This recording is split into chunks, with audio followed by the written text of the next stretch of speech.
সম্মানিত মুসলিয়ানে কেরাম, আমি আমার নিজেকে এবং আপনাদেরকে সকলকে তাকওয়া অবলম্বন করার অনুরোধ জানাচ্ছি। তাকওয়া অবলম্বন করার অনুরোধ জানাচ্ছি এই জন্য, তাকওয়া অবলম্বন করাই হচ্ছে মানব জীবনের সফলতা। যে যত বড় মুত্তাকি হবে দুনিয়ার বুকে সে তত বড় সম্মানিত হবে। আল্লাহ তাআলা বলেছেন, ইন্না আকরামাকুম ইনদাল্লাহি আতকাকুম। দ্বিতীয়ত, যে ব্যক্তি তাকওয়া অবলম্বন করতে পারবে তত বেশি তাকওয়া অবলম্বন করতে পারবে তত তাড়াতাড়ি জান্নাতে যেতে পারবে। আল্লাহ তাআলা কোরআনে কারীম বলে দিয়েছেন, তিলকাল জান্নাতুল্লাতী নূরিসু মিন ইবাদিনা মান কানা তাকিয়া। এই জান্নাতের ওয়ারিশ আমরা করব আমাদের বান্দাদের মধ্যে যারা মুত্তাকি হবে। যতক্ষণ পর্যন্ত একজন মানুষ তাকওয়ার অধিকারী হতে না পারবে তার জন্য জান্নাতে যাওয়ার কোনো সুযোগ থাকবে না। তাকওয়ার অধিকারী হওয়ার অর্থই হচ্ছে গুনাহগুলিকে রেখে যেতে হবে এবং এমন সব কাজ করে যেতে হবে যা দিয়ে তাকওয়া অর্জন করা যায়। তাকওয়া অর্জন করার প্রথম রূপ হচ্ছে ঈমান বিল্লাহ, আল্লাহর উপর ঈমান আনতে হবে। তারপর অন্যান্য নেক আমলগুলি করতে হবে। সম্মানিত মুসলিয়ানে কেরাম, তাকওয়ার মৌসুম একটি আমরা পার করেছি কিছুদিন আগে, রমাদান। মাঝখানে আমরা আরেকটি মাসে এরপর আমরা আরেকটি মাসে উপনীত হয়েছি, যেই মাসটি আরেকটি তাকওয়ার মাসের সূচনা, আরেকটি তাকওয়ার কাজের সূচনা। তাকওয়ার কাজটি হচ্ছে হজের কাজ। হজ নিঃসন্দেহে একজন মানুষকে মুত্তাকি বানিয়ে দেয়। কোরআনে কারীমে আল্লাহ তাআলা হজের কথা উল্লেখ করেছেন, বিস্তারিত হজ নামে একটি সূরা আল্লাহ তাআলা নাযিল করেছেন এবং সেখানে এত সুন্দরভাবে আলোচনা করেছেন যে একজন ঈমানদার যদি হজের আয়াতগুলি ঠিকমতো পড়ে তার ঈমান বর্ধিত হবে এবং তাকওয়া অর্জিত হবে এবং হজের কাজগুলি করার জন্য সে আগ্রহী হয়ে উঠবে। হজ কেন করবেন? হজ কেন করবেন এই প্রশ্নটি আমরা করি। এক নম্বর যে কারণে আপনি হজ করবেন সেটা হচ্ছে হজ আল্লাহ তাআলা আমাদের উপর ফরজ করে দিয়েছেন। হজ আল্লাহ তাআলা আমাদের ফরজ করিয়ে দিয়েছেন। আল্লাহ তাআলা বলেছেন, ওয়ালিল্লাহি আলান নাস হিজ্জুল বাইতি মান ইসতাতা ইলাইহি সাবিলা। ওয়ালিল্লাহি আলান নাস হিজ্জুল বাইতি মান ইসতাতা ইলাইহি সাবিলা। মানুষের উপর আল্লাহ তাআলা হজ করা ফরজ করে যে ব্যক্তি আল্লাহর ঘরে যেতে পারে, আল্লাহর ঘরে যে ব্যক্তি যেতে পারে তার জন্য হজকে ফরজ করে দিয়েছেন। তারপর বলেছেন, ওয়ামান কাফারা, যে ব্যক্তি অস্বীকার করবে, ফাইনাল্লাহু গানী, আল্লাহ তাআলা তার থেকে অবশ্যই অমুখাপেক্ষী। আল্লাহ তাআলা কারো মুখাপেক্ষী নন। নিজের জন্যই আমরা হজ করব, আল্লাহকে জানিয়ে দেওয়ার জন্য নয়, মানুষকে জানিয়ে দেওয়ার জন্য নয়। আমাদের মধ্যে এই প্রবণতা অবশ্যই বন্ধ করতে হবে যে একমাত্র আল্লাহ ছাড়া কারো জন্য আমি হজ করতেছি না। এজন্য আল্লাহ তাআলা বলছেন, ওয়ালিল্লাহি, আল্লাহর জন্য যেন হয়, হিজ্জুল বাইতি মান ইসতাতা ইলাইহি সাবিলা। হজ হচ্ছে ইসলামের রোকনগুলির একটি রোকন। একটি ঘর যেমন কিছু পিলারের উপর থাকে, ইসলামের এরকম 5টি পিলার আছে। 5টি পিলার একটি পিলার হচ্ছে হজ। এজন্য রাসূলুল্লাহ সাল্লাল্লাহু আলাইহি ওয়াসাল্লাম বলেছেন, বুনিয়াল ইসলামু আলা খামসিন, ইসলামকে 5টি পিলারের উপর রাখা হয়েছে। প্রথম হচ্ছে শাহাদাতু আল্লা ইলাহা ইল্লাল্লাহ ওয়া আন্না মুহাম্মাদুর রাসূলুল্লাহ, সাক্ষী যেটাকে বলে শাহাদাত বলে, আল্লাহ ইলাহা ইল্লাল্লাহ ওয়া আন্না মুহাম্মাদুর রাসূলুল্লাহ, আল্লাহ ব্যতীত সত্য কোনো ইলাহ নেই এবং মুহাম্মদ আল্লাহর রাসূল। ওয়া ইকামিস সালাহ, সালাত কায়েম করা, যাকাত প্রদান করা, সওম, রমাদানে সওম রাখা এবং আল্লাহর ঘরে হজ করা, যে ব্যক্তি সেখানে যাওয়ার সক্ষমতা রাখে। 5টি হচ্ছে রোকন ইসলামের। সবচেয়ে 5টি জিনিস সবচেয়ে গুরুত্বপূর্ণ। তার মধ্যে 5টি হচ্ছে ঈমান বিল্লাহ, যেটা প্রথমে বলা হয়েছে, সেটা হচ্ছে কালিমা। সেটা কালিমা যদি শুদ্ধ হয় বাকিগুলো শুদ্ধ হবে, কালিমা যদি শুদ্ধ না হয় বাকিগুলি অবশ্যই বাতিল হয়ে যাবে। কালিমা শুদ্ধ হওয়ার পরে বাকিগুলি মৌসুমি। কোনটা আছে সালাত, যেমন প্রতিদিনে 5 বার। ঠিক অনুরূপভাবে বছরে একবার আমাদেরকে সওম পালন করতে হয়, একবার যাকাত দিতে হয়, আর হজ বছরে একবার করতে হয়। কিন্তু সালাত আমাদেরকে প্রতিদিনই 5 বার পালন করতে হয়। কিন্তু প্রতি মুহূর্তে আমাদেরকে কালেমার মর্যাদাকে সমুন্নত করতে হয়, কলেমাকে রাখতে হয় অন্তরে, মুখে এবং কলেমাকে কর্মকাণ্ডে সেটার যে চাহিদা সেটা পূরণ করতে হয়। এই জন্য ইসলামের রোকনের মধ্যে সর্বশ্রেষ্ঠ রোকন হচ্ছে কালিমা। এরপরে বাকিগুলো মধ্যে কোনটাকে প্রাধান্য দিবেন সেটা অবস্থা অনুসারে, যার আল্লাহ তাআলা সামর্থ্য দিয়েছে তার জন্য হজকে প্রাধান্য দেওয়া উচিত। কারণ গুনাহ মাফের একটা বিশাল সুযোগ হচ্ছে হজ। সুতরাং হজ যার সামর্থ্য আছে তার উপর আল্লাহ তাআলা ফরজ করে দিয়েছেন, সবার উপর করেন নাই। সামর্থ্য রাসূলুল্লাহ সাল্লাল্লাহু আলাইহি ওয়াসাল্লামের বাণীতে সামর্থ্য বুঝিয়েছেন তিনি। সামর্থ্য হচ্ছে আযাদ ওয়ার রাহিলা। আযাদ ওয়ার রাহিলা, পাথেয় এবং বাহন। পাথেয় এবং বাহন দুইটা জিনিস, একটা হচ্ছে কিভাবে যাবেন, একটা হলো কি খরচ করে যাবেন। দুইটা জিনিসই আপনার দরকার। এটার সাথে বর্তমানে যুক্ত হয়েছে সুস্থতা। আগেও সেটা ছিল, কিন্তু আগেও সেটা মানুষ অন্তত ইয়াতে উঠে যেতে পারতো, যে বসতে পারলে হয়তো মক্কায় পৌঁছে যেত। এখন অনেক কিছু চেক আপ লাগে, অনেক কিছু করার পরে সে বুঝে যেতে পারে, অনেক অবস্থা অনেক কঠিন হয়ে গেছে। সেজন্য স্বাস্থ্য এর সাথে জড়িত, যে স্বাস্থ্য যদি খারাপ থাকে তার উপর হজ ফরজ না, কিন্তু অর্থ যদি তার থাকে, স্বাস্থ্য খারাপ হয়ে গেছে, আগে তার উপর হজ ফরজ হয়ে গেছিল, তাহলে সে কিন্তু হজ করাতে হবে না, সে গুনাহগার হবে। একজন মানুষের হজের সামর্থ্য আছে, সামর্থ্য কাকে বল? অনেকে অনেক জমি জমা আছে কিন্তু আর্থিক কোনো সঙ্গতি নেই, জমি বিক্রি করে হলো তাকে হজে যেতে হবে। কিন্তু এমন জমি যেখানে সে অবস্থান করে, যেখানে শুধু থাকে, সেটা এর দ্বারা উদ্দেশ্য নয়। বাড়তি জমি যেটা তার নিজস্ব খরচের উপরে বাড়তি জমি আছে, সেটাকে বিক্রি করে হলো যেতে হবে। অনেকের দোকান আছে, অনেকের চাকরি আছে, সেগুলিতে অনেক আয় হয়, যে আয়ের মাধ্যমে সে জমা করলে হজ করতে পারে, তারপর হজ ফরজ হয়ে গেছে। সুতরাং হজ অনেকের উপরে ফরজ হয়ে আছে, আমরা অনেকেই জানি না। অনেকেই তার সম্পদ আছে কিন্তু হাতে কোনো টাকা নেই, সম্পদ বিক্রি করে হলো তাকে হজ করতে হবে, কারণ তার একটা হলো হাওয়াইজ আসলিয়া, নিজের প্রয়োজনের অতিরিক্ত যেটা থাকবে, এইটা যদি কোনো তার হজের যাওয়ার সামর্থ্য বলে বিবেচিত হবে, যদি তার সেটা বিক্রি করে সে যেতে পারে। চতুর্থ যে কাজটি দরকার বর্তমানে, সেটা হচ্ছে রাস্তার নিরাপত্তা। আলহামদুলিল্লাহ, আগে হচ্ছে এটা প্রয়োজন ছিল, এখনো প্রয়োজন আছে। যে ব্যক্তি মক্কায় যাওয়ার মতো নিরাপত্তা সে পাবে, তার উপরে হজ ফরজ হবে। নিরাপত্তা না থাকলে অনেক সময় সেটা ছুটে যাবে, কারণ এইটা জাদের রাহেলার অন্তর্ভুক্ত, যে পথে যেতে পারছে না, যে যাওয়ার পথ তার উন্মুক্ত হচ্ছে না। একটা সময় ছিল যখন মানুষ হজে যেতে পারতো না, হজে যাওয়ার জন্য তখন মায়েরা নাকের বুট খুলে ফেলতো, কারণ তারা মনে করতো একবার আর বুঝে ফিরে আসতে পারবে না। আল্লাহ তাআলা সে অবস্থা থেকে আমাদেরকে উন্নতি দিয়েছেন। মালিক আব্দুল আজিজ রহমতুল্লাহ আলাইহি তিনি এসে ঘোষণা করেছিলেন, কোন এলাকায় যদি কোনো হাজি লুট হয়, সেই এলাকার গোত্রপতিকে আমি হত্যা করব। সেই ঘোষণার পর থেকে আজ পর্যন্ত নিরাপত্তার সাথে মানুষরা হজ করছে। এর আগে আহমদ শওকী মিশরের যে কবি ছিলেন, তিনি আস্তানাতে লিখেছিলেন, অর্থাৎ তুরস্কের খলিফার কাছে লিখেছিলেন, তখনকার যিনি রাষ্ট্রপ্রধান তাকে লিখেছিলেন যে আমাদেরকে হজের ব্যবস্থাপনা করে দেন, কিন্তু তারা সেটা করতে পারেনি, কারণ তারা আল্লাহর বিধানকে দূরে রেখেছিল। মালিক আব্দুল আজিজ রহমতুল্লাহ আলাইহি এসে তিনি আল্লাহর বিধানকে প্রবর্তন করেছেন। সেই জন্য হজ এখন নিরাপত্তার সাথে, এখন নয় শুধু, তার পর থেকে আজ পর্যন্ত নিরাপত্তার সাথে হজ করা যাচ্ছে। আলহামদুলিল্লাহ, এটা আল্লাহর একটা বড় নেয়ামত। এটা মানুষ এখন পর্যন্ত এটা উপলব্ধি করছে না বলেই আজ আমরা না জেনে মূর্খের মতো আচরণ করছি। বিভিন্ন ভাবে আমরা কোনো রাষ্ট্রপ্রধানের জন্য আমরা খারাপ ব্যবহার করছি। এগুলো যদি কোনো আমাদের দেশ থেকে অন্য দেশে যায় এবং সেগুলো তাদের নজরে পড়বে না তা নয়, বিশেষ মানুষ রেখে উঠাই দেওয়ার জন্য অবস্থান করছে, আপনাদের স্বগোত্রীয় বন্ধুরা সেখানে অবস্থান করছে, সেগুলো তুলে ধরবে এবং এরপরে আমাদের সাথে আরব দেশের সম্পর্ক খারাপ হবে। আমাদের যে সমস্ত ভাইরা বিদেশে অবস্থান করে তাদেরকে জোর করে পাঠিয়ে দেওয়া হবে, এটা কোনোদিন সুখকর হবে না। একজন মানুষ আপনার দেশের কি সমস্যা সেটা আপনি চিন্তা করুন, আরেক দেশে নিয়ে কোনো রাষ্ট্রপ্রধান নিয়ে আপনার আচরণ কখনো ভালো হতে পারে না। এই আচরণগুলি অবশ্যই আপনাকে এগুলির জন্য আরেকজনের ক্ষতির কারণ হবে, আপনাকে এর জন্য আল্লাহর কাছে জবাবদিহি করতে হবে, কারণ আপনি এগুলি নিয়ে মানুষকে ক্ষতিগ্রস্ত করেছেন। কোরআনে কারীম আল্লাহ তাআলা বলেছেন, ওয়াল্লাযীনা ইউযুনাল মুমিনিনা ওয়াল মুমিনাতি বিগাইরি মাকতাসাবু ফাকাদ ইহতামালু বুহতানা ওয়া ইসমান মুবিনা। যারা ঈমানদার নারী পুরুষকে বিনা কারণে কষ্ট দেয়, আল্লাহ তাআলা বলেছেন ফাকাদ ইহতামালু বুহতানান, অপবাদ দিয়েছে এবং তারা বড় ধরনের গুনার কাজ করেছে।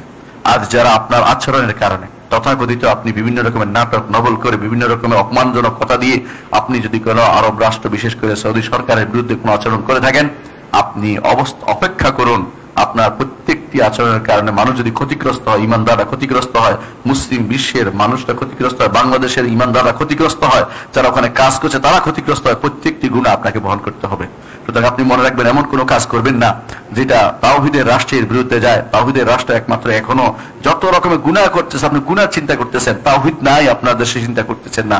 গুনাহ করলেও তাওহীদ সেখানে আছে, সেখানে একটা ড্রাইভারের যে তাওহীদ আছে, আপনার দেশের আলেমেরও সে তাওহীদ নাই।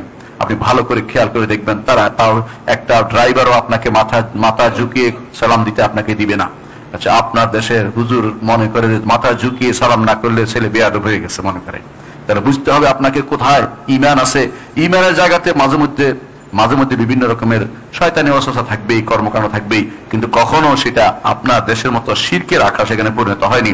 সুতরাং আপনার তাদের সমালোচনা আগে নিজের দিকে তাকাবেন। আপনি নিজের দিকে না তাকিয়ে আপনি শয়তানের দোষর হওয়ার জন্য এই সমস্ত প্রপাগান্ডা এবং কর্মকাণ্ড করে চলেছেন। সুতরাং এই নিরাপত্তাকে অবশ্যই আপনাকে সম্মান করতে হবে। আরব দেশের মতো নিরাপদ জায়গা পৃথিবীর কোথাও আর নাই। যতটুকু আছে অতটুকু সেখানে আছে। সুতরাং সৌদি আরবের নিরাপত্তা নিয়ে প্রশ্ন তোলার কোনো অধিকার আপনার নেই। এবং যদি সেখানে এই শয়তানগুলো ক্ষমতায় আসে, তথাকথিত গণতন্ত্রপন্থী, তথাকথিত বিভিন্ন রকমের যারা এই প্রতিবাদ তন্ত্র চালু করেছে, বিভিন্ন রকমের ষড়যন্ত্র চালু করেছে, মিছিল চালু করেছে, মিটিং চালু করেছে, এই লোকগুলো যদি সেখানে ক্ষমতায় আসে, হাজিদের হজ ব্যাহত হবে, হাজিরা ঠিক মতো হজ করতে পারবে না, তাদের সম্পদ কুক্ষিগত করবে কিছু মানুষে, এবং মানুষদেরকে সেখানে ক্ষতিগ্রস্ত করবে, এতে কোনো সন্দেহ নেই। মনে রাখবেন, সৌদি সরকার আজ যেটা করছে এটা আগেও করে যাচ্ছে, এখন পর্যন্ত হাজিদের খেদমতে তাদের যে অপরিসীম চেষ্টা করে যাচ্ছে, এটা অবশ্যই প্রশংসনীয় ব্যাপার। যদি কেউ এটা শুকরিয়া আদায় না করে, অবশ্যই সেটা কুফরিয়া হবে। এবং যে ব্যক্তি কুফরি করবে, যে ব্যক্তি শুকরিয়া না করে কুফরি করবে, তার পরিণাম কোনোদিন ভালো হতে পারে না।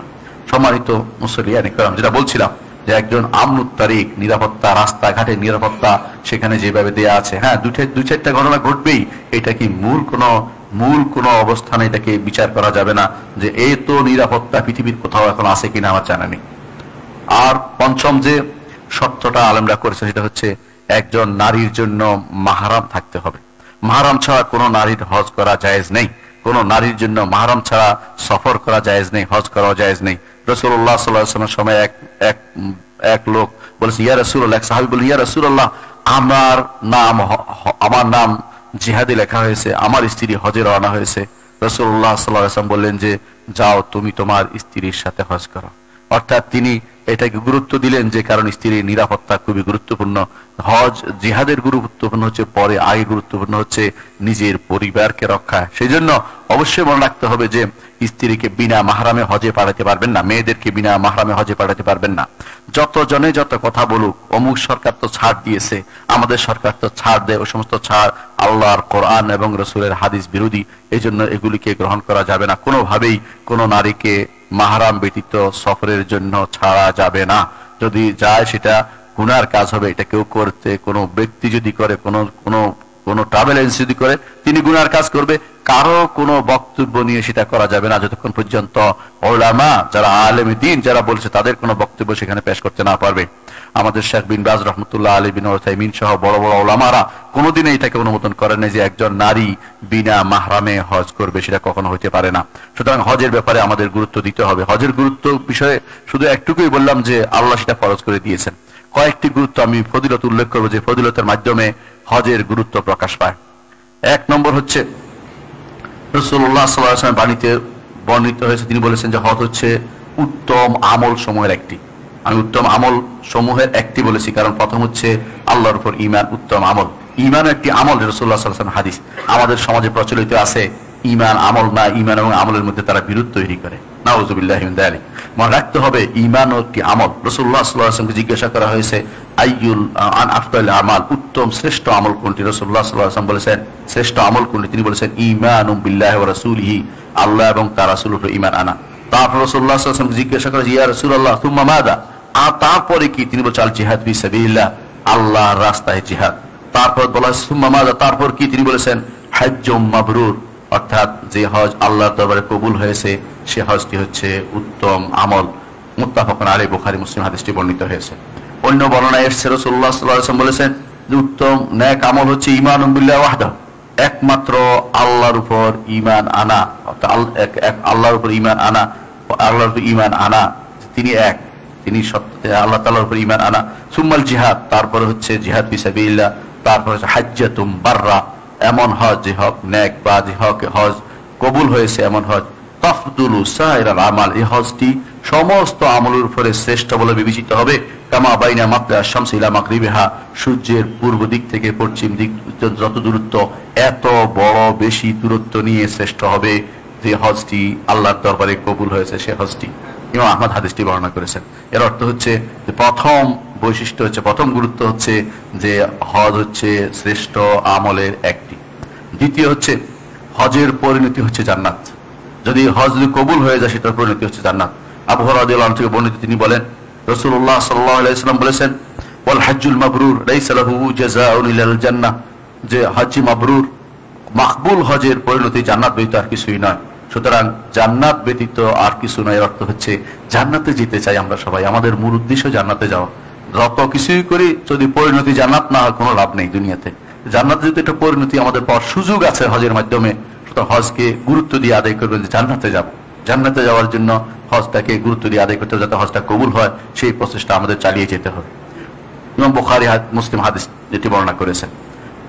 দ্বিতীয়ত যে কাজে হজের গুরুত্ব রয়েছে তা হচ্ছে, আমাদের মধ্যে অনেকে আছে দুর্বল, যারা যেতে পারে না, অনেক নারী আছে যেতে পারে না, তারা একা একে যেতে পারে না, অনেকে হজে জেহাদ করতে পারে না কষ্টের কারণে, তাদের পরিবেশের কারণে, পরিস্থিতির কারণে। যেমন আমাদের দেশের মানুষগুলো জেহাদের কোনো অবস্থান তাদের নেই বর্তমানে, মানে যেটাকে অস্ত্র নিয়ে জিহাদ করা যেটা বলে, আমরা কোনো সেই পরিস্থিতি সেই জানিও না জিহাদের কোনো কিছু।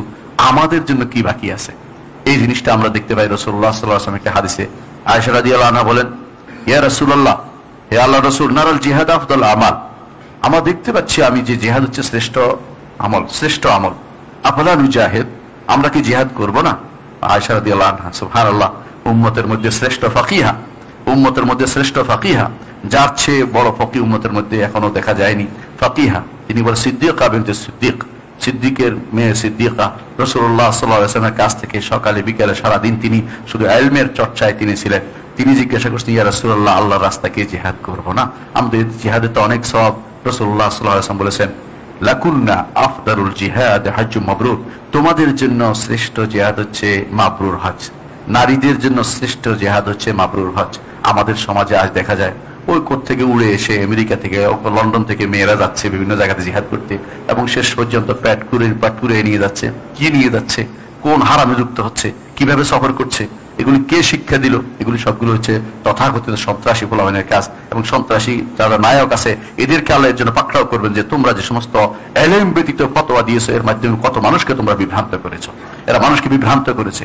নারীদের উপরে শরীয়তে এই জাতীয় জিহাদ ফরজ করেনি, নারীদের উপরে জিহাদের সর্বোচ্চ স্তর দিয়েছে লাকুন্না আফদালুল জিহাদ, তোমাদের জন্য শ্রেষ্ঠ জিহাদ হচ্ছে হাজ্জুম মাবরুর, অর্থাৎ যে হজ আল্লাহর দরবারে কবুল হবে সেই হজ যদি করতে পারো। ইমাম বুখারী হাদিসটি বর্ণনা করেছেন। অন্য হাদিসে অন্য বর্ণনা এসেছে ইমাম বুখারীর, লাকুন্না আহসানুল জিহাদ ওয়া আজমালাহু, তোমাদের জন্য আহসানুল জিহাদ, উত্তম জিহাদ ও আজমালাহু, সুন্দর জিহাদ হচ্ছে হাল হজ, হাজ্জুম মাবরুর, হজ হচ্ছে তোমাদের উত্তম জিহাদ নারীদের জন্য। অন্য বর্ণনা এসেছে, ইমাম নাসাই বর্ণনা এসেছে, সেটা আরো গুরুত্বপূর্ণ। তিনি বলেছেন জিহাদুল কবির, মুহাম্মদ রাসূলুল্লাহ সাল্লাল্লাহু আলাইহি ওয়াসাল্লাম বলেছেন জিহাদুল কবির, বুড়ো মানুষের জিহাদ, ওয়াসগীর, ছোট মানুষের জিহাদ, ওয়াদাইফ, দুর্বল মানুষের জিহাদ, ওয়াল মারআ, এবং নারীর জিহাদ হচ্ছে আল হজ্জ ওয়াল উমরা, হজ এবং উমরা দুটেই তার জন্য জিহাদের সমতুল্য হবে। আমরা জিহাদ করে মরে যাচ্ছি, কিন্তু জিহাদ করার জায়গাটা খুঁজে পাচ্ছি না।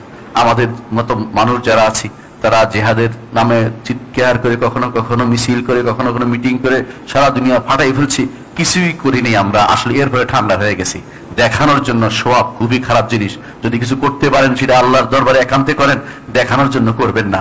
আপনারা যে মিছিল মিটিং করে দুনিয়া আজকে করে দিয়েছেন, খবর দিয়ে দিয়েছে আমরা এই করি সেই করি, আসলে তো কিছুই করেন নাই। এটার মাধ্যমে আপনাদের রাজনৈতিক কোনো ফায়দা হাসিল হতে পারে, দুনিয়ার কোনো উদ্দেশ্য সাধন হতে পারে, লোক দেখানো ভালো কাজ করে থাকতে পারেন, এটা আল্লাহর দরবারে কবুল হবে কিনা আপনার নিজেকে প্রশ্ন করুন, যে আসলে কতটুকু এর মাধ্যমে আমি বিভিন্ন রকম আমাদের ভাইদের, নির্যাতিত ভাইদের পাশে দাঁড়িয়েছি। নির্যাতিত ভাইদের পাশে দাঁড়াতে হলে আপনাকে 1000 কোটি টাকা নিয়ে বসে থাকতে হবে না। আপনার টাকা সব সেখানে দেওয়ার ব্যবস্থা করুন, সেখানে বিল্ডিং করে দেন, সেখানে খাবার ভালো করে ব্যবস্থাপনা করে দিন। এটা প্রত্যেকটি মানুষ যদি সেভাবে দাঁড়াতে পারেন, এটা হবে সত্যিকার অর্থে আপনার করণীয় কাজ। এইটা না করে রাস্তাঘাট বন্ধ করে দুনিয়ার সমস্ত লং মার্চ করে কোন রকমের আপনি ফায়দা অর্জন করতে পারবেন না। এগুলি শয়তানের দোষের কাজ ছাড়া কিছুই নয়। এগুলি তাদের শিখানো জিনিস, যারা কাফেররা আপনার উপর প্রভাব বিস্তার করে বসে আছে, সেই জন্য তারা শিখিয়ে দিয়েছে, আপনি সেটা করেছেন। এর আগে মুহাম্মদুর রাসূলুল্লাহ সাল্লাল্লাহু আলাইহি ওয়াসাল্লাম সাহাবীরা সেটা করেননি, আবু বকর, ওমর, ওসমান, আলী সেটা করেননি, তাবেঈরা সেটা, ইমামরা সেটা করেননি, কোনোদিনই সেটা করেননি। তাদের সময় এরকম বাইতুল মাকদেস অন্যদের হাতে চলে গেছে, 50,000 লোককে এর আগেও ইহুদি খ্রিস্টানরা মেরেছে, কিন্তু এই পদ্ধতি অবলম্বন করার নীতি তখনকার সময় ছিল না। আপনি যদি কোনো সেটা করে থাকেন তাহলে আপনি ভুল করেছেন, এটা আপনাকে স্বীকার করতেই হবে। এর বাইরে আপনি যদি কোনো মনে করেন যে আমি ভালো করেছি, তা আপনার সুখ মনে মনেই থাকবে, এটা কোনোদিন ভালো কিছু হবে বলে বিশ্বাস করতে হবে, বিশ্বাস করার কোনো সুযোগ নেই। কারণ যেই নীতি মুহাম্মদুর রাসূলুল্লাহ সাল্লাল্লাহু আলাইহি ওয়াসাল্লাম দেন না, সেটা কোনোদিনই সঠিক নীতি হতে পারে না। মুহাম্মদুর রাসূলুল্লাহ সাল্লাল্লাহু আলাইহি ওয়াসাল্লাম আমাকে যেই পদ্ধতি শিখিয়ে দেন নাই, কিয়ামত পর্যন্ত সেটা দিন হবে না। এই জন্য ইমাম মালিক রাহমাতুল্লাহ আলাইহি বলেছেন, যার উপরে সাহাবা একরাম ছিলেন না, কিয়ামত পর্যন্ত সেটা দিন হইতে পারে না। আপনার বাতিলের শিখিয়ে দেওয়া পদ্ধতির উপরে যদি আপনি জীবনকে গড়ে তোলেন, ওই বাতিলের এই পদ্ধতি আপনার জন্য এক সময় বিপদের কারণ হবে।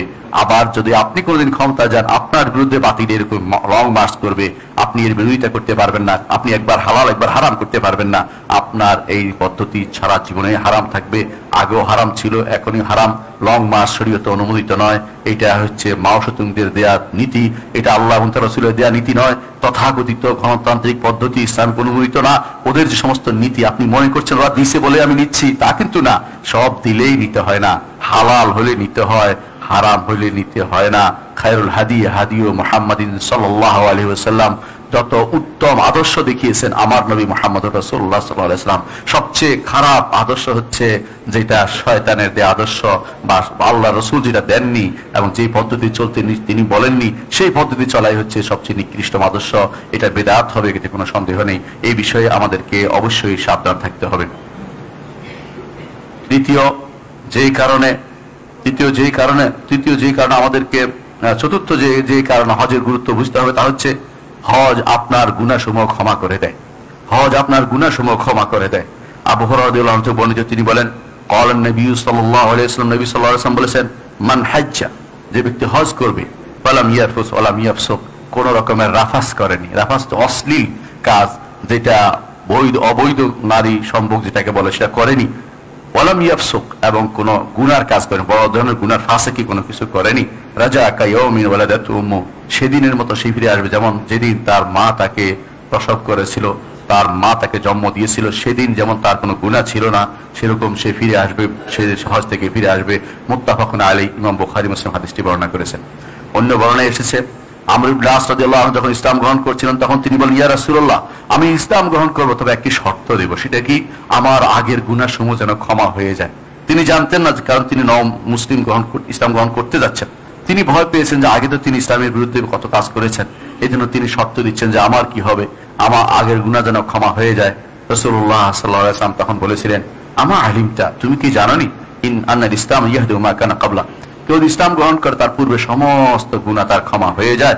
ও আনাল হিজরাতা তাহদু মা কানা ক্বাবলা, অনুরূপভাবে হিজরত যদি হয়, হিজরত অর্থ এই নয় যে মুসলিম দেশ থেকে কাফের দেশে বসে থাকবেন, সেটা নয়।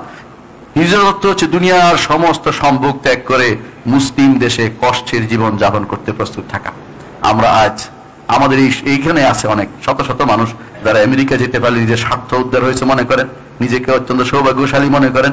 লন্ডন, আমেরিকা, অস্ট্রেলিয়া যেতে পারলে বিশাল কিছু মনে করেন। এটা হিজরত নয়, এটা হচ্ছে তানকিস, অর্থাৎ ইসলামকে উল্টে দিক ঘুরিয়ে দেয়া।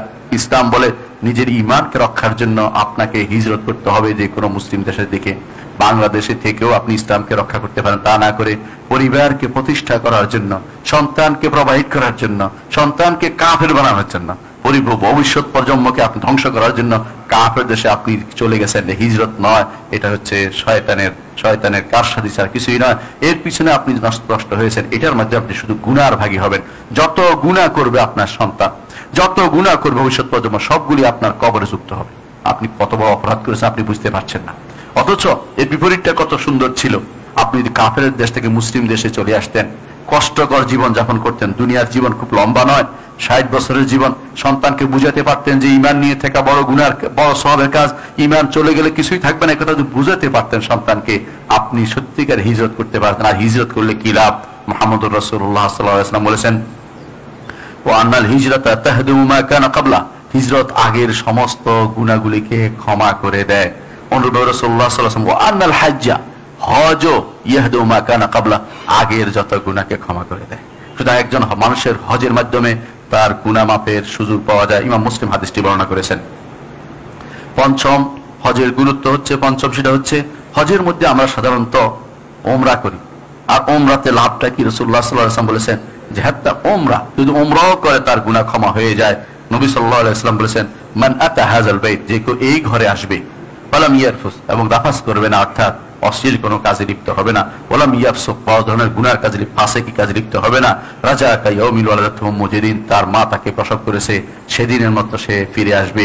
ইমাম মুসলিম হাদিসটি বর্ণনা করেছেন। বোঝা গেল যে ওমরা থাকা উচিত। আমাদের সমাজে দেখা যায় অনেকে বদ্যি হজের জন্য যায়, এরপরে এক কাপড় নিয়ে বসে থাকে সারাদিন। কেন বদ্যি হজে ওমরা করা যাবে না? কে এই সিদ্ধান্ত দিল? বদ্যি হজে কেন ওমরা করা যাবে না? উত্তম হজ তো সেটাই যেটাতে জবে করা আছে। আপনি জবে করার জন্য আপনি এটা আগে থেকে শর্ত দেন, তার যাকে আপনাকে পাঠাচ্ছে যে আমি হজ উমরা উভয়টি করবো, যথেষ্ট হয়ে গেল। অথবা আপনি যদি কোনো সেই দিতে না চান, আপনি টাকা আপনার পকেট থেকে দিয়ে এলো উমরাটা করেন। কেন করবেন না? কারণ আপনি করবেন এই জন্য যে হজের মধ্যে উত্তম হজ, যেমন আমরা আসবে সামনে আলোচনায়, উত্তম হজ হচ্ছে ওই হজটি যাতে কি আছে, জবাই আছে। সেটা না করে আপনি যদি শুধু হজ করেন তাহলে আপনি এই সুযোগটা পাচ্ছেন না। হজ এবং ওমরা উভয় আপনার গুনাহকে ক্ষমা করে। সুতরাং ওমরা করার চেষ্টা করবেন। বদলি হজকে অবশ্যই আপনি তামাত্তু হজ করবেন। বদলির মধ্যে কোন রকমের কেরান অথবা কোন কেরানও করতে পারে যদি আপনার সেটা সামর্থ্য ভিন্ন অবস্থান থাকে, কিন্তু শুধুমাত্র ইফরাদ করার চিন্তা করবেন না। অনেকে আছে সেটা বসেই থাকে, এইটা ভুল চিন্তা ছাড়া কিছুই নয়। বরং এই বিষয়ে পরবর্তী ওলামারা স্পষ্ট সিদ্ধান্ত দিয়েছেন যে উত্তম হচ্ছে আসলেই ওমরা হজ করা, অর্থাৎ ওমরা সাথে মিলিয়ে হজ করা, হজ এবং ওমরা দুটোই করা, এটা হচ্ছে উত্তম। সেটা যদি কোনো এমনকি সেটা যদি কোনো বদলি হজের হয় সেটা উত্তম বলে আমি এটা এই ফতোয়া দেখেছি পাকিস্তানে আলম বলে, আমাদের ফতোয়া এটা ছিল। তারপরে আমাদের দেশে অমুকের কিতাব আছে, মুআল্লামুল হুজ্জাতে লেখা আছে, অমুক কিতাবে আছে, এটাই তাদের জন্য যথেষ্ট হয়ে যায় না। কোরআন এবং সুন্নাহকে আপনাকে মেনে নিতে হবে। রাসূলুল্লাহ সাল্লাল্লাহু আলাইহি ওয়াসাল্লাম বলেছেন, এক ব্যক্তি যখন বলেছেন যে আমি অমুক থেকে এটা করতে চাই, তিনি আমার মা থেকে অথবা আমার বোন থেকে হজ করতে চাই, তিনি বলছেন যে হুজ্জা নাবিকা ওয়া তামা, তোমার বাবা থেকে হজ করো এবং ওমরাও করো, এটাও শিক্ষা দিলেন। এর অর্থ হচ্ছে হজ বদলি হজের জন্য ওমরা থাকাটা এটা একটা ভালো কাজ, এটাকে খারাপ ভাবে নেওয়ার কোনো সুযোগ নেই। ষষ্ঠ যে উপকারিতা আছে তা হচ্ছে হজ এবং ওমরা আমাদেরকে অভাব মুক্ত করে দিবে। অনেকের কাছে মনে করছেন অভাব শুধু অর্থ ছাড়াও, অর্থ থাকলেও মানুষের অভাব থাকে, অর্থ না থাকলেও মানুষ কিন্তু অনেক সময় অমুখাপেক্ষী হয়ে যায়। হজ উমরা যদি কেউ করে তখন তার মধ্যে এমন প্রবণতা আসে যেটা হচ্ছে যে মনে করে যে আমি আল্লাহর জন্য নিজেকে সঁপে দিচ্ছি, তখন তার মধ্যে আর অভাব বোধটা কাজ করে না। যে সময়টুকু সে জীবিত থাকে সেই সময়টুকু সে মনে করে যে আমি এই সুখটা আল্লাহর পক্ষ থেকে বিশেষ রহমতে এখন জীবিত আছি, আল্লাহর পক্ষ থেকে বিশেষ বোনাসে আছি আমি এখন, সুতরাং এখানে আমার আর অভাব বোধের কোনো কাজ করে না। রাসূলুল্লাহ সাল্লাল্লাহু আলাইহি ওয়াসাল্লাম সেই অভাব, সেই জিনিসটা আমাদের মধ্যে দিচ্ছেন যে রাসূলুল্লাহ সাল্লাল্লাহু আলাইহি ওয়াসাল্লাম বলেন, রাসূলুল্লাহ সাল্লাল্লাহু আলাইহি ওয়াসাল্লাম বলেছেন তাবিউ বাইনাল হজ্জ ওয়াল উমরা, হজ এবং উমরা পর পর করতে থাকো, ফাইন্নাহুমা ইয়ানফিয়ানিল ফাকরা ওয়াদ দুরুব, এই দুটি মানুষের অভাবকে দূর করে দেয় এবং গুনাহকে মিটিয়ে দেয়। কামা ইয়ানফিল কিরু খাবাসাল হাদিদ ওয়াদ যাহাব ওয়াল ফিদ্দা, যেমন কামারের হাপর, হাদিদ লোহা এবং লোহার যে সমস্ত ময়লা আছে এবং স্বর্ণ এবং রূপের ময়লাকে দূর করে দিতে পারে। ইমাম তিরমিজি এবং নাসাই হাদিসটি বর্ণনা করেছেন। সপ্তম যে গুরুত্ব আমরা দেখতে পাই হজের মধ্যে তা হচ্ছে হজ এবং উমরাকারী, হাজি এবং উমরাকারী এরা হচ্ছে দুইউফুর রহমান, অর্থাৎ আল্লাহর মেহমান। আল্লাহর মেহমান হতে পারছেন, দুনিয়ার বুকে আল্লাহর মেহমান হওয়ার আর কোথায় সুযোগ আছে? এই সুযোগটি আপনি নিতে পারেন। ইবনে ওমর রাদিয়াল্লাহু আনহু বর্ণিত, তিনি বলেন রাসূলুল্লাহ সাল্লাল্লাহু আলাইহি ওয়াসাল্লাম বলেছেন, আল গাজী ফি সাবিলিল্লাহ, আল্লাহর রাস্তায় যে যিনি জিহাদ করেন, যুদ্ধ করেন, ওয়াল হাজ্জ ওয়াল মুতামির, এবং যিনি হজ করেন এবং যিনি উমরা করেন, তিনজন। ওয়াফদুল্লাহ, আল্লাহর ডেপুটেশন, আল্লাহর পক্ষ থেকে মেহমান তারা। দাহুম, তিনি তাদেরকে ডাকছেন, ফাআজাবু, তারা তার ডাকে সাড়া দিয়েছেন। আল্লাহ ডাকছেন, আল্লাহ ডাকে সাড়া দিয়েছেন। তারপর ওয়াসাআলুহু ফাআতাহুম, তারাও আল্লাহর কাছে চেয়েছে, আল্লাহ তাদেরকে দিয়েছেন। সুবহানাল্লাহ। এর অর্থ হচ্ছে এই সুযোগ আপনি কোথায় পাবেন?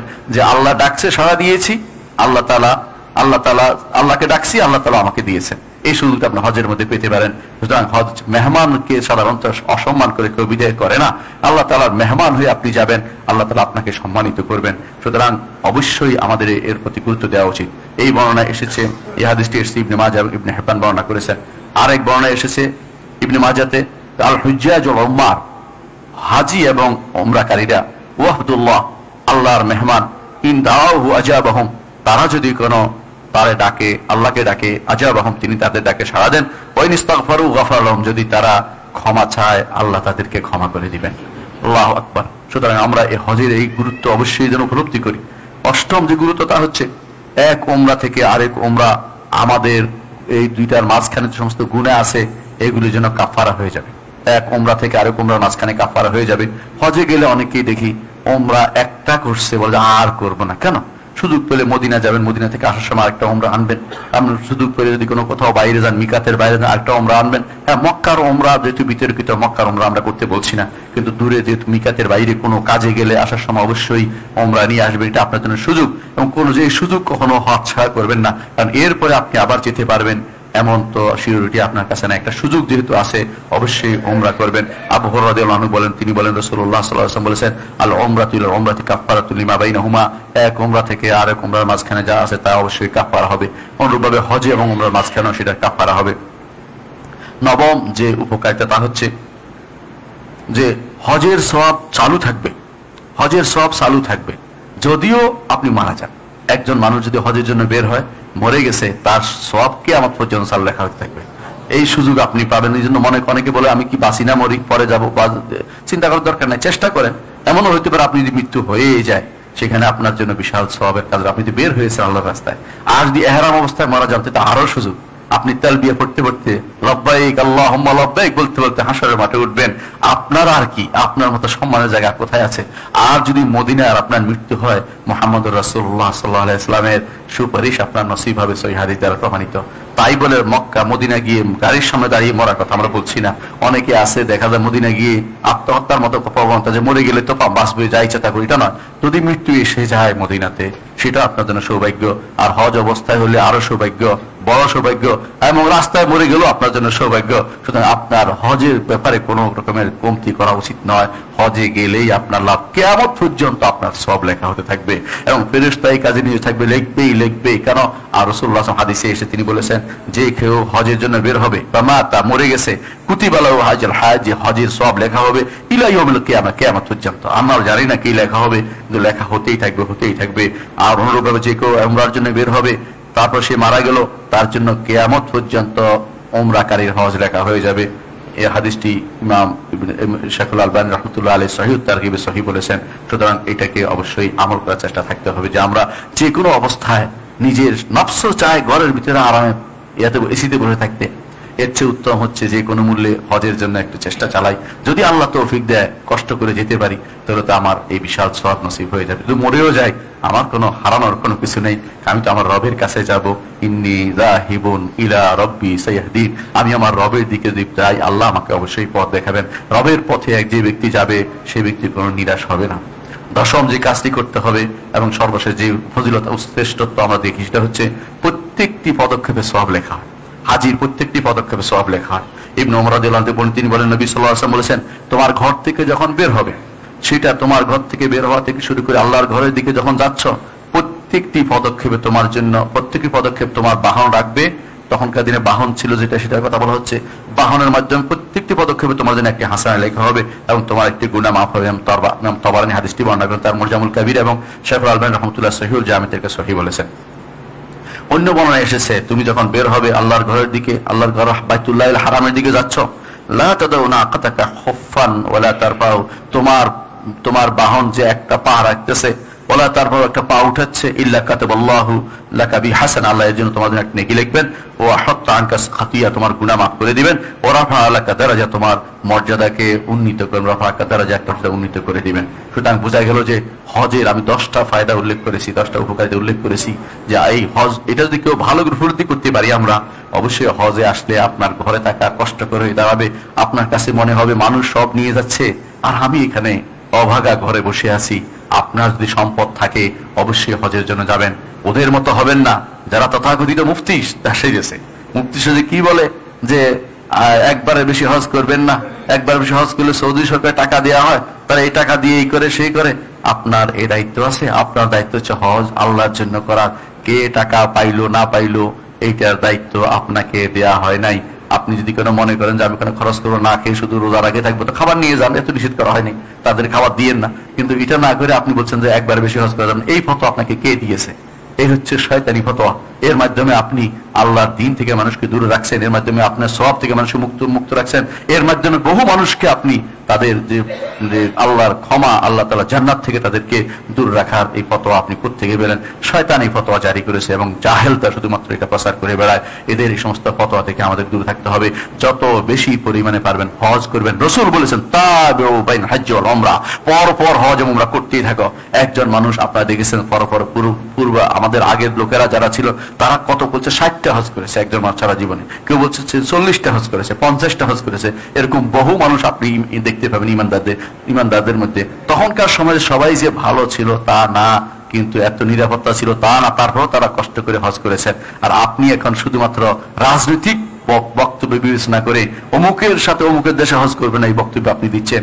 আপনি কি জানেন আপনি এই ফতোয়ার মাধ্যমে মানুষদেরকে আল্লাহর দিন থেকে দূরে সরিয়ে দিচ্ছেন, সব থেকে আপনি মাহরুম করছেন, জান্নাতের পথ থেকে তাদেরকে পথে আটকাই দিচ্ছেন। আপনার এর জন্য অবশ্যই আল্লাহর কাছে জবাবদিহি করতে হবে। এই শয়তানি ফতোয়া অবশ্যই আপনার কোনোদিন আমলে নেবেন না। সম্মানিত মুসলিয়ানে কেরাম, আমরা আপনাদের সামনে হজের গুরুত্ব নিয়ে আলোচনা করেছি। হজ্জে মাবরুর কিভাবে হবে এটা আলোচনা করতে গেলে আরেকটি খুতবা লাগবে। আমি আমার হাতে সময় নেই, সংক্ষেপে কয়েকটা কথা বলে দেব। 1 নম্বর, হজ্জে মাবরুর মাকবুল হজ হচ্ছে দরকার।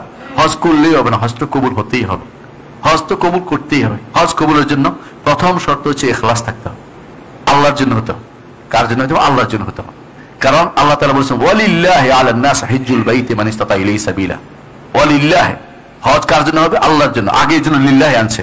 আল্লাহ তাআলা লিল্লাহি আনার অর্থ হচ্ছে হজ যে করবেন মানুষকে দেখানোর জন্য নয়, শোনানোর জন্য নয়, হজের আগে খাওয়ানোর জন্য নয়, অমুক আমি তো বলতে পারি নাই, অথবা আসার পরেও কারো কারো অন্তরের ভিতরে কি করে খুঁতখুঁতি থাকে, মানুষ বলতে থাকে আপনাকে তো খুঁজছিলাম মক্কায় দেখি নাই, মনে তো মক্কায় গেছে প্রমাণ করতেছে। আমার সকালবেলা একজন আমার বলতেছে যে আপনাকে তো মক্কায় খুঁজছিলাম, মানে আমাকে মক্কায় খুঁজবেন, আমি তো এখানে আসি ভাই, মানে উনি যে মক্কায় গেছে এটা আমাকে বুঝাতে চাচ্ছে।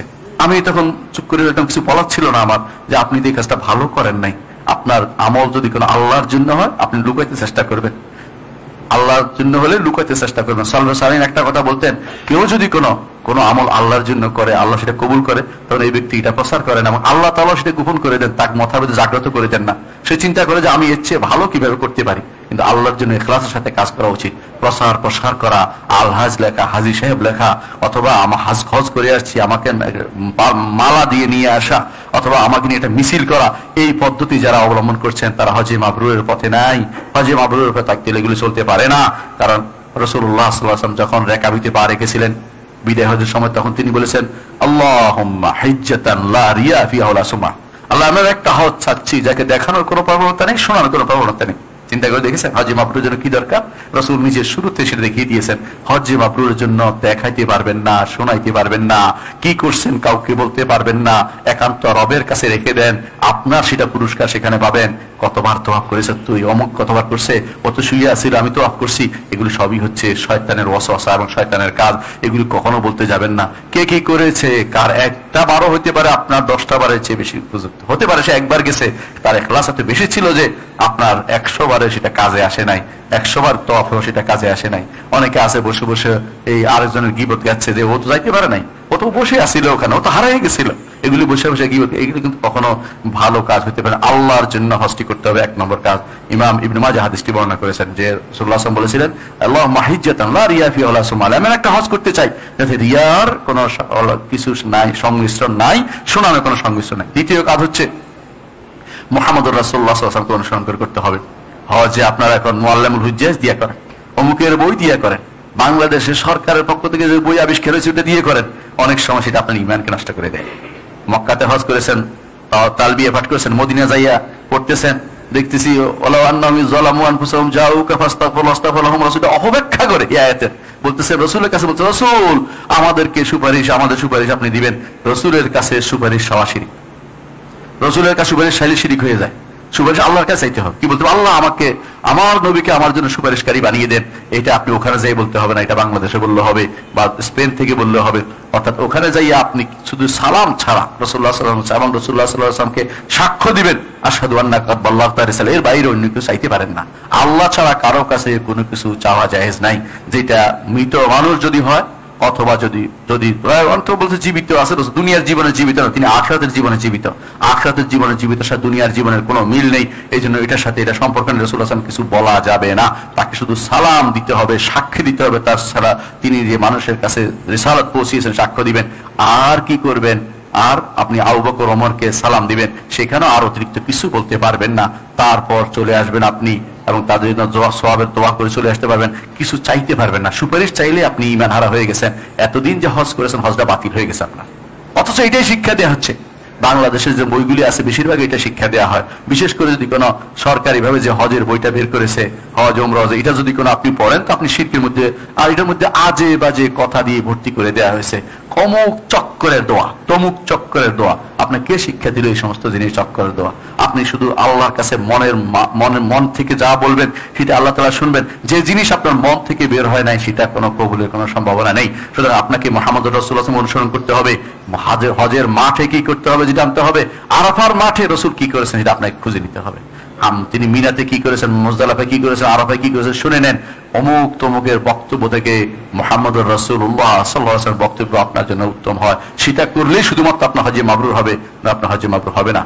রাসূলুল্লাহ সাল্লাল্লাহু আলাইহি ওয়াসাল্লাম জন্য বলে দিয়েছেন, লিতাখুযু আন্নী মানাসিকাকুম, আমার থেকে হজ শিখে নাও, লাআল্লা আলকাকুম বাদা আমি হাযা, হতে পারে এই বছরের পরে তোমাদের সাথে আমার আর সাক্ষাৎ হবে না। আর হয়নি, রাসূল সেই বছর দুনিয়া থেকে পরের বছর দুনিয়া থেকে চলে গেছেন, পরের বছর হজের আগেই তিনি দুনিয়া থেকে চলে গেছেন। সুতরাং রাসূলুল্লাহ সাল্লাল্লাহু আলাইহি ওয়াসাল্লাম 2 নম্বর শর্ত। 3 নম্বর শর্ত হচ্ছে উত্তম অর্জন, উত্তম হালাল অর্জন, হালাল টাকা দিয়ে করতে হবে। আমাদের মধ্যে যারা হারাম টাকা দিয়ে হজ করা চিন্তা করছেন, বিশেষ করে সুদ দিয়ে, ঘোষের টাকা দিয়ে হজে যাচ্ছেন, আপনারা আল্লাহকে ভয় করুন। হজ তো হবেই না, আপনার এই টাকার কারণে শাস্তিও পেতে হতে পারে, আপনার দ্বারা বহু মানুষ ক্ষতিগ্রস্ত হতে পারে।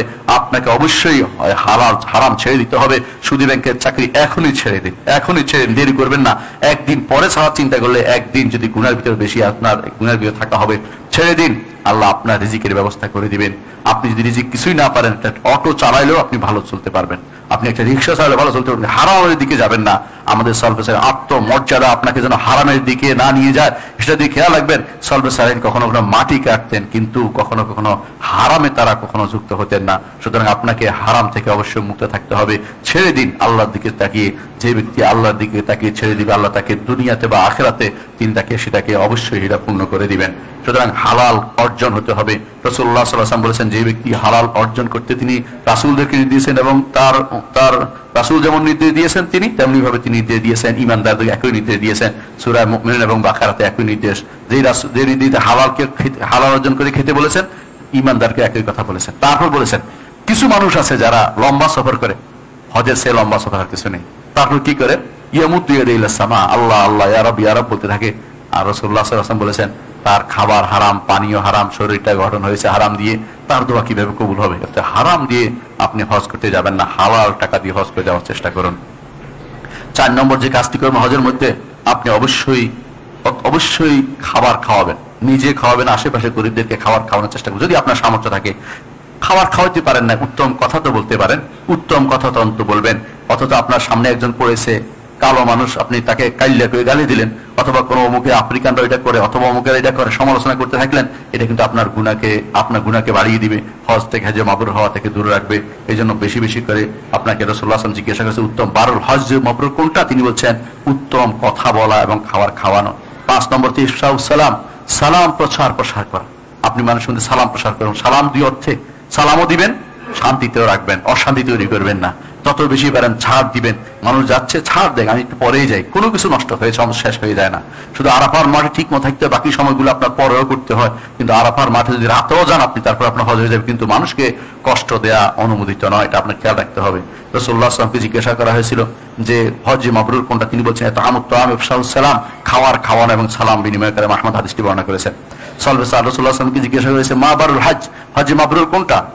ষষ্ঠ যেটা, সেটা হচ্ছে রাসূলকে হজ্জে মাবরুর কোনটা? তিনি বলেছিলেন যে আল হাজ্জু ওয়া তাজ্জু, তালবিয়া বেশি বেশি করা, লাব্বাইক আল্লাহুম্মা লাব্বাইক বেশি বেশি পড়া। আমাদের সময় দেখা যায় অনেক মানুষকে সারাদিন বসে থাকে, গল্প করে, বাইরের গল্প, এমনকি কেউ এমন সব গল্প করে এগুলি গীবত ছাড়া কিছুই নয়, কিন্তু তালবিয়া মুখ দিয়ে বের হয় না, তালবিয়া শিখেও নাই, জানেও নাই। এদের দ্বারা হজ্জে মাবরুর কিভাবে নসিব হবে? সপ্তম যে কাজটি করতে হবে সেটা হচ্ছে জবাই করা চিন্তা করতে হবে, হাদি দেওয়া চিন্তা করতে হবে। হাদি থেকে বাঁচার জন্য কত রকমের ফন্দি আটে, অথচ একটি হাদি রাসূলুল্লাহ সাল্লাল্লাহু আলাইহি ওয়াসাল্লাম বলেছেন হাদি হতে পারে বারুল হজ মাবরুর একটা কারণ।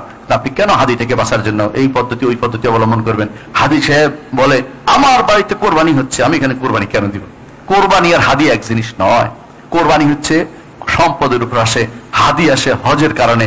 দুইটাকে এক করে ফেলে যারা করছে তারা বিভ্রান্তিতে লিপ্ত রয়েছে। এদেরকে বুঝাতে হবে যে না, এটা ঠিক নয়। হাদি হচ্ছে আপনি হজ এবং ওমরা একই সফরে করেছেন, এই জন্য আল্লাহর পক্ষ থেকে শুকরিয়া আদায় করে একটা এখানে আপনাকে একটা দিতে হবে, হাদি জবে করতে হবে। হাদি জবে করে আপনার হজে মাবরুর হওয়ার একটা লক্ষণ রাসূলুল্লাহ সাল্লাল্লাহু আলাইহি ওয়াসাল্লাম বলেছেন। অষ্টম কাজ হচ্ছে, সাঈদ ইবনে জুবাইর রাহমাতুল্লাহ আলাইহি তাকে জিজ্ঞাসা হজ্জে মাবরুর কোনটি? তিনি বলেছেন হজ্জে মাবরুর হচ্ছে কাফুল লিসান, জিহ্বা ধরে রাখা, অর্থাৎ কথা বলার ক্ষেত্রে হাজারবার চিন্তা করা, এটা আমার পক্ষে যাবে না বিপক্ষে যাবে। একটা কথা বলবেন তো দেখ আপনার পক্ষে না বিপক্ষে চিন্তা করে ধরে রাখবেন, অর্থাৎ যে কোনো মূল্যে কথা বেশি বলবেন না। আপনি শুধুমাত্র কোরআন তিলাওয়াত করবেন, আজকার আদায় করবেন, যে সমস্ত জিকিরগুলো হাদিসে বর্ণিত হয়েছে, বিশেষ করে 1 তারিখ থেকে 10 তারিখ পর্যন্ত আপনার তো কিছু নিশে আছে, রাসূলুল্লাহ সাল্লাল্লাহু আলাইহি ওয়াসাল্লাম বলে দিয়েছেন কি করতে হবে, তাসবিহ পড়তে হবে এবং তাকবীর দিতে হবে। হাদিস যেটা আসছে সেটাকে অবশ্যই খেয়াল রাখবেন এবং তাকবীর দিতে হবে, আল্লাহু আকবার আল্লাহু আকবার লা ইলাহা ইল্লাল্লাহু আকবার আল্লাহু আকবার ওয়ালিল্লাহিল হামদ, অথবা আর আল্লাহু আকবার 3 বার বলো, হাদিসে আসছে, দুইটাই শুদ্ধ, যেভাবে বলেন কোনো সমস্যা নেই। এইভাবে যদি কোনো আপনি সময়টা কাটাতে পারেন আপনার হজে মাবরুর ইনশাআল্লাহ হবে। 9 নম্বর কাজ হচ্ছে হসনুল জিওয়ার, উত্তম পরশীপনা করা। এটার বর্ণনায় আসছে ইবনে উমর রাদিয়াল্লাহু আনহু বলেন, তিনি বলে জিজ্ঞাসা করা হয়েছে যে উত্তম পরশীপনা হচ্ছে হজে মাবরুর কোনটি? বলছে মানুষের সাথে উত্তম তার পরশীর সাথে ভালো ব্যবহার করছে কিনা। আপনি খেয়ে সুবলাটা তার বিছানার নিচে রেখে দিলেন, এটা ভালো কাজ হয়নি। আপনি ময়লাটা তার কাছে রাখলেন, তাকে ময়লার পাশে দিলেন, এটা ভালো কাজ হয়নি। আপনি চেষ্টা করবেন সর্বোচ্চ ইজহার করতে, সর্বোচ্চ ইজহার মানে হচ্ছে প্রাধান্য দিতে অপরকে, কিভাবে আমার ছেলে তাকে আমি ভালো রাখি, আমি একটু কষ্ট থাকি একটু ভালো থাকুক, এই চিন্তা সবসময় মাথায় রাখবেন। আপনি গাড়িতে উঠছেন, একজন বুড়া মানুষ দাঁড়িয়ে আছে, আপনি বসে আছেন, এটা ঠিক হয় না। আপনি চেষ্টা করবেন তাকে বসাইতে, আপনি একটু দাঁড়িয়ে থাকতে, কিচ্ছু হবে না। কতক্ষণ লাগবে এই সময়? বিশেষ করে মক্কা থেকে মিনা আরাফাতে যাইতে হয়তো সর্বোচ্চ আপনার জন্য 2 ঘন্টাই লাগলো। 2 ঘন্টা দাঁড়ানো আপনার দেশে কখনো কখনো আপনার এর চেয়ে বেশিও দাঁড়ান, তাইলে বোঝা যাচ্ছে এই সময়টা যদি আপনি ইচ্ছা করতে পারেন হজ্জে মাবরুরের একটা সুযোগ আপনি পেয়ে যাবেন। এটা অবশ্যই আপনাকে চেষ্টা করবেন। 10 নম্বর যে কাজটি করতে হবে তা হচ্ছে সবর এবং তাকওয়া এবং উত্তম চরিত্রের প্রকাশ ঘটাতে হবে। সবর ইবনে ইয়াজিদ রাহমাতুল্লাহ আলাইহি বলেছেন হজ্জে মাবরুরের একটা লক্ষণ হচ্ছে সবর করে, তাকওয়া অর্জন করে এবং উত্তম চরিত্রের বিকাশ ঘটায়। 11 নম্বর হচ্ছে দুনিয়া বিমুখ। 11 নম্বর হচ্ছে যে আগের অবস্থা থেকে পরের অবস্থা পরিবর্তন হয়েছে, অর্থাৎ আগে তিনি সুদ খাইছেন, দুনিয়া আসেও আবার সুদ খাচ্ছেন। আগে তিনি সুদী ব্যাংকে চাকরি করেন, আসেও সুদী ব্যাংকে চাকরি করেন। হজ্জে মাবরুর আপনার নসিব হয়নি, আপনি যতই চিন্তা করেন না কেন, অবশ্যই পরিবর্তন আসতে হবে। হাসান বসরি রহমতুল্লাহ আলাইহি বলেছেন 11 নম্বর হচ্ছে এটা যে আপনি দুনিয়া বিমুখ হবেন, আখিরাতমুখী হবেন। এটা হচ্ছে হজ্জে মাবরুরের একটা লক্ষণ, যেটা পরে আপনি বুঝতে পারবেন। আর যেটা সর্বশেষ বলবো সেটা হচ্ছে হজ্জে মাবরুরের আরেকটি লক্ষণ হচ্ছে 13তম লক্ষণ হচ্ছে আপনি বেশি বেশি করে মানুষকে সাহায্য করার চেষ্টা করবেন। একজন মানুষকে গাড়িতে উঠার জন্য সাহায্য করবেন, একজন মানুষকে রাস্তা দেখিয়ে দিবেন, আপনি সাহায্য করবেন। একজন মানুষ হারিয়ে গেছে, তাকে তার পরিবারের সাথে মিশিয়ে দেওয়ার চেষ্টা করবেন। এগুলো সবগুলি হজ্জে মাবরুরের একটা উদাহরণ। আমি 13টি লক্ষণ বলেছি, খুব দ্রুত সময় আশা করি আপনারা ক্যাচ করতে পেরেছেন। এগুলি অবশ্যই খেয়াল রাখবেন, কারণ এগুলির মাধ্যমে আপনার হজটাকে মাবরুর আপনি করতে পারবেন। আকুলু কাউলি হাযা ওয়া আস্তাগফিরুল্লাহ লি ওয়া লাকুম ওয়া লিসাইরিল মুসলিমিন ফাস্তাগফিরু ইন্নাহু হুয়াল গাফুরুর রাহিম।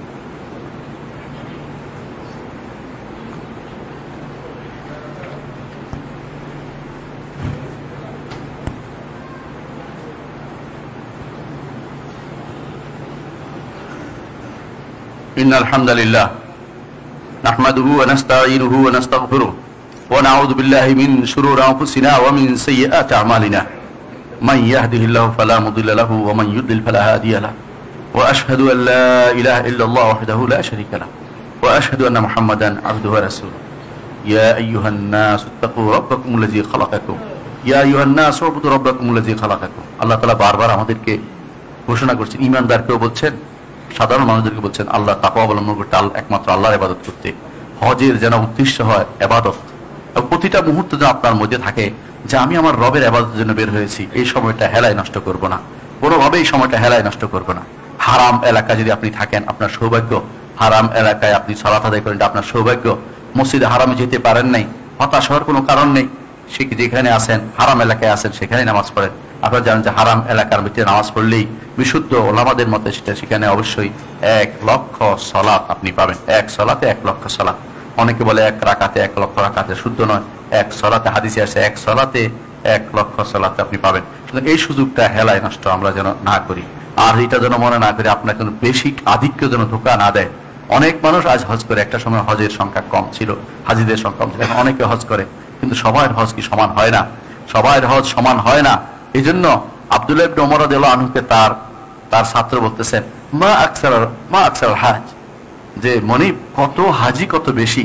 তিনি বলছেন হাজি কত বেশি এটা বলো না, বলো মা আকসার রাগ, কত আরোহী বেশি, মানে কত মানুষ আসছে এটা বলো। সবার হজ সমান হয় না, এক একজনের অবস্থা এক এক রকম, এক একজনের নিয়ত এক এক রকম। সুতরাং তুমি সবাইকে হাজি বানিয়ে দিও না, আমার দেশে প্রচলন আছে একজন হজের মাধ্যমে আল্লাহ সবাইকে কবুল করে দেয়, এমন কোনো কথা নয়, এটা সত্য নয়। অনেকে আছে হজ থেকে আসার পরে 40 দিন পর্যন্ত ঘর থেকে বের হয় না, জামাত পরিত্যাগ করে, এটাও ঠিক নয়। অনেকে আছে হাজির জন্য দৌড়ে যে ইস্তেকবাল করলে এই সওয়াব হয় ওই সওয়াব হয়, এত কথা চালু করেছেন, এগুলি একটাও বিশুদ্ধ নয়। এগুলি শুধুমাত্র মানুষের বানানো তথ্য ছাড়া কিছুই নয়, এগুলি সত্য নয়। একজনের আমল আরেকজন পাবে না। একজন দোয়া করার জন্য তার কাছে সারাদিন দোয়া চাওয়া, এটাও ঠিক নয়। আপনার দোয়া আপনি আল্লাহর কাছে তুলে ধরবেন। উনি আপনার জন্য দোয়া করতে গেছেন, উনি রাসূলের সালাম পৌঁছানোর জন্য আপনি দায়িত্ব দিয়ে দিয়েছেন, এগুলি কোনোদিন ঠিক কাজ নয়। যে ব্যক্তি এই কাজটি করেছে সেটা অতিরিক্ত কাজ করেছে, বেহুদা কাজ করেছে। আপনার সালাম ফেরেশতা পৌঁছে দিবে, ওই ব্যক্তির চেয়ে যারা অনেক অনেক গুণ ভালো তারা পৌঁছে দিবে। আপনার জন্য আপনি নিজে দোয়া করবেন এবং আপনার নেক আমলের ওসিলা দিয়ে দোয়া করবেন, আল্লাহর নাম এবং গুণের ওসিলা দিয়ে দোয়া করবেন এবং নেককার বান্দার সাথে মিলে দোয়া করবেন। কিন্তু তাই বাইরে আপনি মানুষকে শুধু বলে দেন আমার জন্য দোয়া করবেন, আমার জন্য দোয়া করবেন, এটা শরীয়তের নীতির ভিতরে পড়ে না। কারণ রাসূলুল্লাহ সাল্লাল্লাহু আলাইহি ওয়াসাল্লাম এই কাজ কোনোদিন করতেন না, সাহাবায়ে কেরাম এই কাজটি করতেন না। কাউকে দেখা হলে একে দোয়া করবেন, এই দায়িত্ব ধরিয়ে দেয়া কেন? তার উপর আপনি জোর করে দায়িত্ব ধরিয়ে দিচ্ছেন। আপনার দায়িত্ব আল্লাহর সাথে সম্পর্কটা ঝালাই করে নেয়া, আপনি নিজের কাজ নিজে না করে আরেকজনের উপর চাপিয়ে দিচ্ছেন কেন? দুনিয়াতে তো এটা বলেন না যে আমার জন্য টাকা রোজগার করবেন, এটা বলেন না, আপনি নিজের চেষ্টা নিজে করেন। আর আখিরাতের কাজও এরকমই হবে, নিজের পক্ষ থেকে নিজের কাজ যতক্ষণ পারেন করে যাবেন, এরপরে ভালো কাজের কারণ হবেন, যে মরে গেলেও ভালো কাজ আমার জন্য যাবে এমন কোন কাজ করে যাবেন। আর তিনটি হচ্ছে সাদাকাতুন জারিয়া, ইলমুন ইউনতাফা বিহি আও ওয়ালাদুন সালিহুন ইয়াদউ লাহু। নিজের সন্তানকে আলেম বানান, সালেহ বানান, নেককার বানান, যারা আপনার জন্য কাজ করে যাবে, অথবা সাদাকা জারিয়া দেন, অথবা ইলমুন ইউনতাফা, এমন ইলম রেখে যান যাতে মানুষ উপকৃত হবে, এমন ইলম রেখে যান যা দিয়ে মানুষ উপকৃত, কোনো গ্রন্থ রেখে যান যা দিয়ে মানুষ ঈমান ঠিক হবে। এগুলি সবই হচ্ছে সাদাকাতুন জারিয়া। আল্লাহ আমাদের কবুল করুন। ألا وصلوا على سيد البشرية محمد بن عبد الله كما أمر الله عز وجل في كتابه وثنى بملائكة المسبحة القدس وثلث بكم أيها المؤمنون فقال تعالى مخبرا وآمرا إن الله وملائكته يصلون على النبي يا أيها الذين آمنوا صلوا عليه وسلموا تسليما. وقال النبي صلى الله عليه وسلم من صلى عليه مرة صلى الله عليه بعشر. اللهم صل على محمد وعلى آل محمد كما صليت على إبراهيم وعلى آل إبراهيم إنك حميد مجيد. اللهم بارك على محمد وعلى آل محمد كما باركت على إبراهيم وعلى آل إبراهيم إنك حميد مجيد. اللهم ارض عن الخلفاء الراشدين أبي بكر وعمر وعثمان وعلي وعن سائر الصحابة والتابعين رضوان الله عليهم أجمعين. اللهم اغفر لنا ولإخواننا الذين سبقونا بالإيمان ولا تجعل في قلوبنا غلا للذين آمنوا ربنا إنك رؤوف رحيم. اللهم اغفر لنا أجمعين. اللهم আমাদের সবাইকে আপনি ক্ষমা করে দিন, আমাদের সবাইকে আমাদের যত অসুস্থতা অসুস্থতা দান করুন, আমাদের মধ্যে অনেকেই বিপদগ্রস্ত বিপদ থেকে উদ্ধার করে দিন। আল্লাহ আমাদের মধ্যে যারা হজে যাবে হজে মাবরুর তাদেরকে নসিব করে দিন। আল্লাহ যারা দেশে আছে তাদেরকে তাদের আমলগুলি আপনি কবুল করুন, তাদেরকে তারা কোরবানি দিবে তাদের কোরবানি আপনি কবুল করুন। আর যারা ভালো কাজ করে ভালো কাজ কবুল করুন। আল্লাহ সবাইকে দিনের দিকে ফিরিয়ে দিন, আমাদের সন্তানদেরকে দিনের দিকে ফিরিয়ে দিন, আমাদের সন্তানদেরকে দিনের দিকে, আমাদের নারীদেরকে দিনের দিকে ফিরিয়ে দিন। আল্লাহ আমাদের নারীদেরকে আমাদের জন্য ফিতনা বানাবেন না। আল্লাহ আমাদের নারীদেরকে ঘরে ফিরিয়ে দিন। আল্লাহ তাদেরকে ঘরে থাকার তৌফিক দান করুন, তারা যেন ঘরে থাকে, ঘরে থাকার প্রমাণ তাদের মধ্যে তৈরি হয়, সে তৌফিক তাদেরকে দান করুন। আল্লাহুম্মা গফির ওয়ারহাম ওয়া আনতা খায়রুর রাহিমিন। ইবাদাল্লাহ রাহিমাকুমুল্লাহ। ইন্নাল্লাহা ইয়া'মুরু বিল আদলি ওয়াল ইহসান ওয়া ইতা'i যিল কুরবা ওয়া ইয়ানহা আনিল ফাহশা'i ওয়াল মুনকারি ওয়াল বাগই ইয়া'ইযুকুম লা'আল্লাকুম তাযাক্কারুন ওয়া লাযিকরুল্লাহি আকবার। আল্লাহু ইয়া'লাম।